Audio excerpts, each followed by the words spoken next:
Which one is the longer, मतलब यहाँ पर दो संख्या दी गई है, इसमें से संख्या कौन सी ऐसी है जो बड़ी है, ये बताना है ना। देखो यहाँ पर क्या है, 3 की घात 3 है, यानी 3 का गुणा कितनी बार होगा, 3 बार होगा, 3 गुणे 3 गुणे 3। अब देखो 3 3 करना 9 3 27 आ गया, कितना 27, ये तो हो गया आपका ना। अब देखो इसमें आप कहेंगे ये तो घात उल्टा लिखा है, ये उल्टा नहीं लिखा है, ये क्या है 3 का ट्रिट्रेशन है, कितने का, 3 का ट्रिट्रेशन।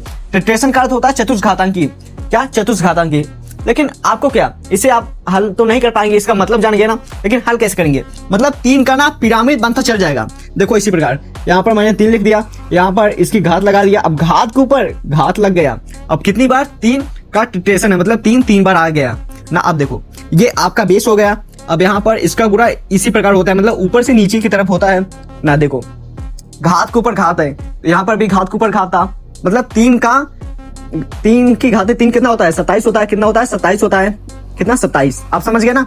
अब देखो अब हमें लिखना है 3 की घात कितना 27 ना। अब देखो अब इसका मतलब क्या होगा, इसका मतलब ये आपका हो गया कि 3 का गुणा कितनी बार होगा, 27 बार होगा, मतलब 3 गुणे ऐसे कितनी बार होगा, 27 बार होगा, याद रखना 27 बार, मतलब गुणा करते चल जाएंगे, इसका आंसर जल्दी आ ही नहीं पाएगा। कैलकुलेटर में आप करेंगे तब इसका आंसर आएगा और बहुत बड़ा आ जाएगी संख्या। मतलब इसमें से कौन संख्या बड़ी है, इसमें से आपकी ये ट्रिट्रेशन वाली ना संख्या बड़ी है। अब आप एक बात और याद रखना, जब भी ऐसा क्वेश्चन आए, ट्रिट्रेशन दिया हो और यहाँ पर घात दिया हो, तो कौन सी संख्या बड़ी होती है, ट्रिट्रेशन वाली बड़ी होती है। समझ गए, लाइक कर देना।